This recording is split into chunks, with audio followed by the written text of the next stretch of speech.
20 ফেব্রুয়ারি সন্ধ্যায় একজন special performer, please welcome Bhairab, Kishoreganj, Bangladesh থেকে ফারজানা সাগির শশী।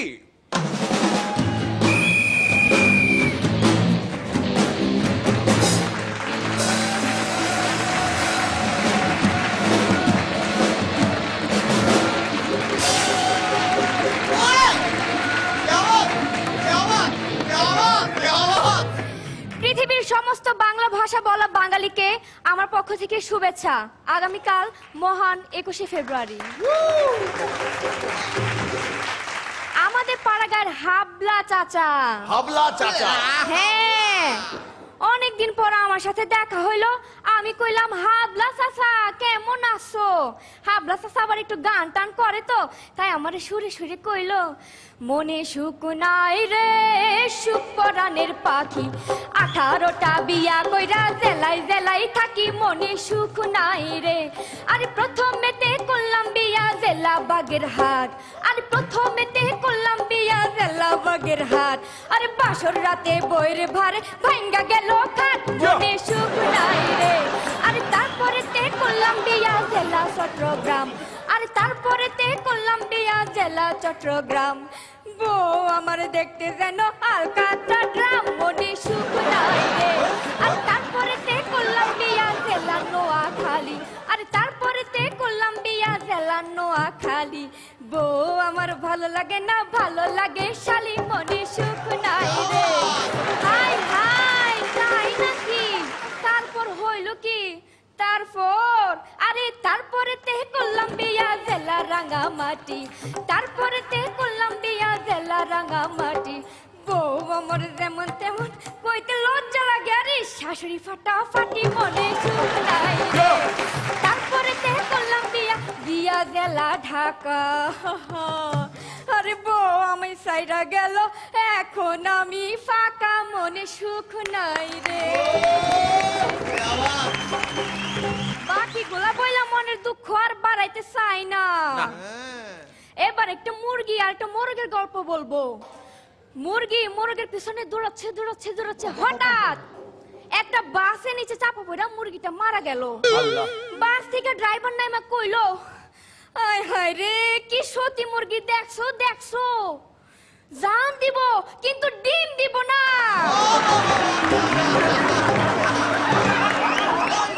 টোটাল ডিম। জীবনে প্রথমবারের মতো কলকাতায় আসবো, আরে ভীষণ টেনশনে ছিলাম, এখানকার মানুষ কেমনে কথাবার্তা বলে। আমি আমার করিম চাচারে কইলাম, করিম চাচা একটু কও না, তুমি তো যৌবনকালে 2-3 বার করে কলকাতা যাইতা। হ, আমি কলকাতায় যৌবনকালে 2-3 বার করে যাইতুম। ওখানকার মানুষ কেমনে কথাবার্তা বলে আমার অভিজ্ঞতা আছে, তারা আমি তোরে শিখাই দিতেছি।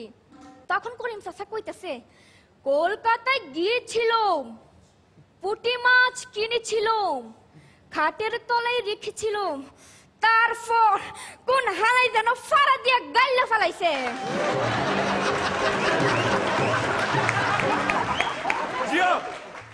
আজকে শুটিং শুরু হওয়ার আগে পরান দাদুকে দেখলাম বই পড়ে। আমি জিজ্ঞেস করলাম, দাদু এটা কি বই পড়ো? এটা ইতিহাসের বই পড়ি। দাদু এটা তো দেখা যায় প্রেমের বই, ইতিহাসের বই কই? এবার দাদু আমারে বলল, এটাই তো আমার কাছে ইতিহাস রে। বাবা বাবা কি আওয়াজ গো!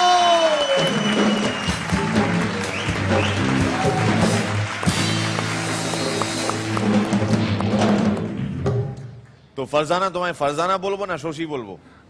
শশী নাম সবাই চিনে। শশী নামে সবাই চেনে। কি করো তুমি? আমি পড়াশোনা করি, অনার্স 2nd ইয়ার বাংলায়। আর কোন কলেজে পড়ো তুমি? ঢাকা ইডেন মহিলা কলেজ। এটা বাংলাদেশের মধ্যে এটাই মানে মেয়েদের মধ্যে শ্রেষ্ঠ ভার্সিটি বা কলেজ। ফ্যান্টাস্টিক।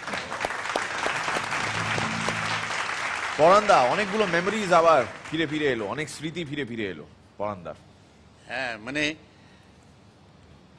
কাব্যিক হয়ে যাবে, কিন্তু এটা আমার বাংলা মায়ের রূপ, ছোট মা, সুন্দর পারফরমেন্স, আর এই শব্দগুলো কানে যখন যাচ্ছে আমার শৈশবের কথা মনে পড়ছে। অনেক ছোটবেলায় বাংলাদেশে ছিলাম, মানে আমার বাবার বাড়ি ছিল বাংলাদেশে। কিন্তু সেই ছোট গ্রাম, চেঙ্গুটিয়া গ্রাম, তো সেখানে শৈশব কেটেছে, একটু খেলাধুলো করতাম সব কিছু। এই ডায়ালেক্টে যখন আমার কানে আসছে তখন আমি সেখানে চলে গিয়েছিলাম। আপনি ভৈরব চেনেন? হ্যাঁ ধন্য আমি। হ্যাঁ, না না, ধন্য আমি যে ধন্য আমরা এতদিন সবাই। বাদে তোমার সবাই। উপস্থিতিতে, সবাই, হ্যাঁ তোমার উপস্থিতিতে আমার সেটা রিকল্ড হলো। এটা নস্টালজিক ব্যাপার তো। অসংখ্য ধন্যবাদ তোমাকে, এবং অল দ্য বেস্ট। তুমি ভালো থেকো, সুখে থাকো, আনন্দে থাকো। শ্রীলেখাকে দেখছিলাম আমি, যখন আমি এমনিতেও শ্রীলেখার দিকে তাকিয়ে থাকি। তো যখন শশী পারফর্ম করছিল সেই সময় শ্রীলেখার মুখটা দেখছিলাম, সাংঘাতিক excited, enjoying it fully completely. কেমন লাগলো? খুব এনজয় করেছি, অ্যান্ড আই রিয়েলি থ্যাঙ্ক জি বাংলা যে এই যে ওপার বাংলা এপার বাংলা হ্যাঁ, ওপার বাংলা দুই বলতে না বাংলা। ঠিক ইচ্ছে করে না, বাংলা। বিকজ আমি হয়তো জন্মাইনি, আমার বাবা আমার পিসিরা জন্মেছে, তো এই ডায়ালেক্টটা অনেকে মানে যাদেরকে আমরা ঘটি বলি, এদেশি বলি, তারা হাসাহাসি করে। আমার ঘটি বাড়িতে বিয়ে, এটা বাঙাল ঘটির একটা চলে আর কি। বাট এই ভেদাভেদটা মানি না, কিন্তু এই আমিও ভীষণ নস্টালজিক হয়ে যাচ্ছিলাম। বাবারা এই ভাষায় কথা বলে। বাংলাদেশের মানুষ অসাধারণ, ভীষণ অতিথিপরায়ণ। আমি কয়েকজন ভীষণ ভালো বন্ধু পেয়েছি বাংলাদেশে, অ্যান্ড ভীষণ আন্তরিক হও তোমরা।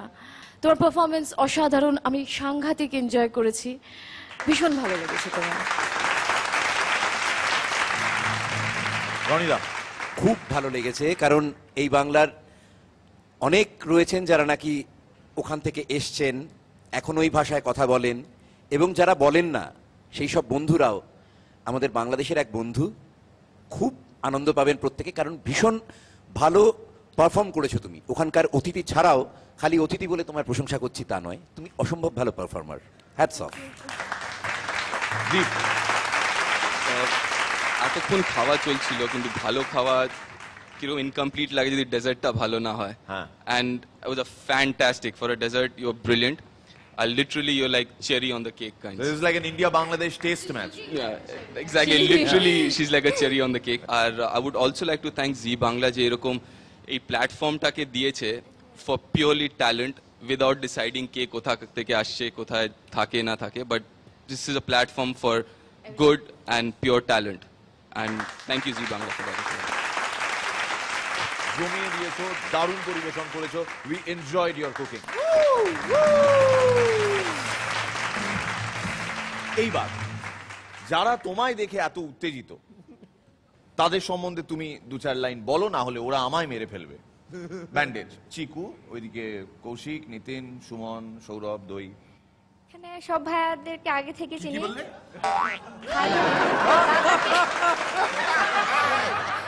এখানে দাদা বলে, আর আমরা ওখানে ভাইয়া বলি। এই যে তুমি ভাইয়া বলে দিলে, ভাইয়া রে। তুমি বড় জোর এদের মধ্যে চিকুকে বলতে পারো ভাইয়া। হ্যাঁ, ও ভাইয়া হওয়ার যোগ্য, ও কারো সাইয়া হওয়ার যোগ্য না। সারা পৃথিবীর গোষ্ঠীরও ভাইয়া। না, খুব ভালো Shashi, thank you so much. এবং শশীর জন্য আমাদের তরফ থেকে একটা স্পেশাল গিফট আছে, এবং সেই গিফটটা আমি চাই ভাইয়া চিকু এখানে নিয়ে আসুন। ও বাবা, আরো ফুটেজ, আরো ফুটেজ।